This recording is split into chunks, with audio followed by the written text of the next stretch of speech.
Olá.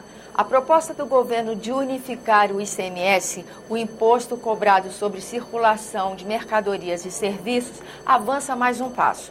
A Comissão de Assuntos Econômicos aqui do Senado Federal apresentou, através do senador Delcídio Amaral, relator da matéria, o seu relatório sobre a matéria. A comissão pediu vistas a esse projeto, mas o debate já está quente e continua. Quem conversa conosco sobre o assunto é o senador Ciro Miranda. Senador, muito obrigada pela sua presença aqui no nosso programa. O assunto é polêmico, divide as opiniões e principalmente pelas regiões do país, não é isso? Olá, muito obrigado pela oportunidade de mais uma vez estar aqui no programa Argumento, e que é uma oportunidade que nós temos de explicitar o que acontece nessas regiões que hoje teve esse desenvolvimento graças aos incentivos fiscais. Esse projeto tem um equívoco. Hoje o senador Delcídio, ele disse que era para um aumento da economia, geração de empregos, de dar legitimidade para uma série de coisas, mas vai acontecer o contrário. Eu quero lembrar, voltar um pouquinho ao passado, na década de 70 e 80, saía estampados nos jornais em São Paulo que São Paulo tinha mais nordestinos do que paulistas. Era o êxodo do norte e nordeste à procura de emprego. Era o Eldorado, tanto é que daí até músicas fizeram, pega o meu Cariri, o Pau de Arara, era uma coisa costumeira. Isso gerava para São Paulo problemas tremendos sociais, de infraestrutura. Então São Paulo foi muito mais beneficiado do que ele imagina com esse programa de desenvolvimento regional. A hora que você diminui as alíquotas, a ideia do governo antes era de 4 e 4, a alíquota única. Então você não teria condições de incentivar mais nada. Como é que você vai promover o desenvolvimento nas regiões carentes, que são Centro-Oeste, Norte e Nordeste, cada uma com o seu grau de prioridade? Não tem programa assistencialista melhor do que você oferecer uma porta de saída, que é a porta de entrada no emprego. Isso dá dignidade, isso sim dá dignidade, e não você tirar essa oportunidade. Então, o governo, com esse projeto, ele está tirando a oportunidade dos estados se desenvolverem. Eles estão pensando numa única coisa, compensação monetária dessa história. Por que os estados vão perder? O grande argumento é que se o ICMS fica unificado e com isso regiões menos desenvolvidas vão ter uma redução dessa alíquota, por outro lado o governo está oferecendo um fundo de compensatório e um de desenvolvimento. Não, o desenvolvimento, primeiro, ele é um fundo que não vai criar nenhum desenvolvimento do jeito que o governo está propondo. O fundo de desenvolvimento é 25% a fundo perdido e 75% de financiamento. Aí pegam os estados que estão endividados, não tem limite mais para endividar, não pode mais pegar. Então, isso é uma coisa que nós não podemos contar. Isso não está muito bem esclarecido. Então, com o fundo de desenvolvimento, os governadores nem fazem essa conta. E tem uma coisa, como é que você faz um fundo de compensação, mas não compensa o emprego? As empresas elas vão desativar, é normal. Onde é que está o centro de consumo? Sul e Sudeste. Por que eu venho para o Norte, Nordeste, Centro-Oeste? Porque eu tenho um incentivo que barateia o meu custo, que vale a pena eu ter esse ônus do frete. Senão eu vou ficar junto do centro consumidor. Então, na alíquota de 7,4, nós vamos ter um desaquecimento gradual. Esse projeto tem uma outra coisa muito ruim, que ele dá 4 anos e meio praticamente. A partir de 1º de janeiro de 2018, as alíquotas já são 7,4. Com 7,4 significa um incentivo que hoje, do 100% que ele tem de incentivo, significa você dar 25% ou 30% do que ele tem hoje. Não compensa. Então, as indústrias vão migrando devagarzinho através do tempo. Daqui a 10 anos, nós estamos tendo os mesmos problemas, bolsão de pobreza no Norte, Nordeste, Centro-Oeste. E ao contrário, você vai criar um problema sério para o Sul e Sudeste. Não comporta mais. São Paulo não pode ter um ABCD, que é Santo André, São Bernardo, São Caetano e Diadema, com arrecadação superior a 2 estados do Nordeste. Ele tem problema logístico, problema de sindicato, não é justo isso. Então, eu não sei, essa é uma miopia que ninguém consegue entender, porque não há prejuízo. Nós fizemos um levantamento, nos últimos 12 anos, nenhum estado perdeu arrecadação de ICM. Então, isso está na contramão da história. Nós vamos brigar até onde nós conseguimos. É evidente que nós não temos maioria.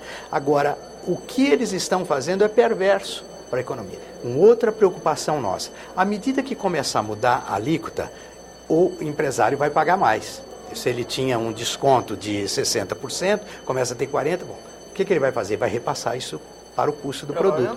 Nós vamos ter um aceleramento da inflação.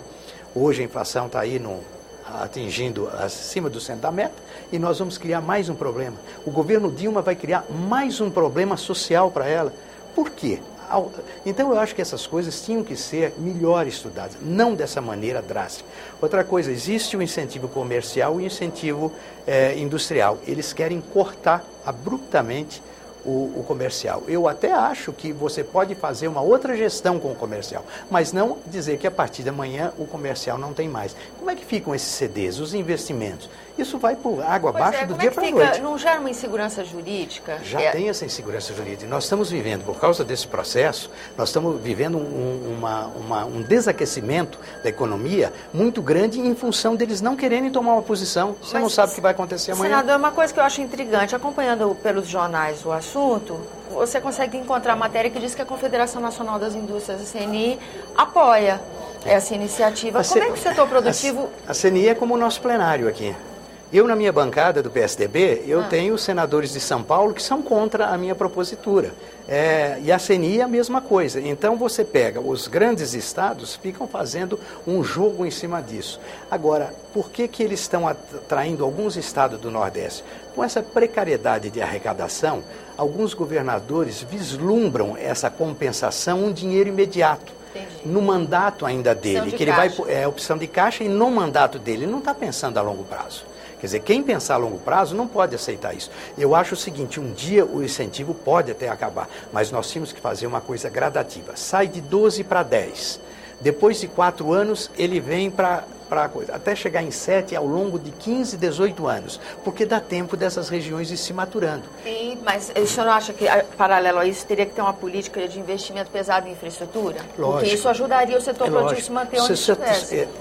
Por que ele quer ir para o sul, sudeste? Porque lá tem o porto, você tem ferrovias, aqui você não tem, você não escoa a produção para o nordeste daqui. Então, tudo isso é um problema, mas o governo não faz, e essa promessa não tem. Isso não está no programa, não. Nós vamos envolver em infraestrutura. Mas os governadores e os parlamentares nessas mesas de discussão chegam a propor? Chegamos a propor, nós estamos aí, mas não precisa nem propor. Existem os programas, o PAC, mas não se realiza. O próprio governo já fez um PAC hoje que está empacado em 40%, certo? Ironizando, mas está empacado em 40%, não se realiza mais do que isso. Tem todo um programa de ferrovias, a parte fluvial, tudo no papel, contra tudo, aeroporto, mas está tudo no papel. Então as coisas não andam. E com isso ainda você vai tirar desses estados, esse pouco recurso que tem, o governo vai pagar muito caro por isso. Essa vai ser uma conta que nós vamos cobrar muito desse governo. Qual é o prognóstico que o senhor faz desse debate aqui na casa? Porque está proposto que se vote a matéria na Comissão de Assuntos Econômicos em uma semana. Tem ambiente para isso? Eu acho que não tem ambiente. Nós vamos suscitar várias emendas agora, vão ter alguns relatórios em paralelos para ser discutido e eu acho que tem até a chance de esvaziar o plenário na próxima terça-feira para não haver votação. Não pode ser rolo compressor. Dizer que é consenso, não tem consenso. Nós temos o representante do CONFAS, que é o secretário Trinchão, e ele mesmo diz, não existe consenso entre a gente. Não tem consenso. Agora, o que existe sim é um rolo compressor. Então, o governo quer, porque quer votar essa matéria, ele tem maioria, acena com alguns estados com um dinheirinho, um fundo, uma promessa, e essa turma está com um endividamento tremendo. Estão falando agora em mudar as alíquotas dos estados, né? Do estado. Isso não tem nada a ver com o processo. Veja, eles estão amarrando uma coisa na outra. Como é que você tem uma Selic que é 7,5% e os estados pagam entre 16% e 19% de juros? É quase uma agiotagem da União. Exatamente. Quer dizer, então eles aproveitam isso e fazem essa chantagem.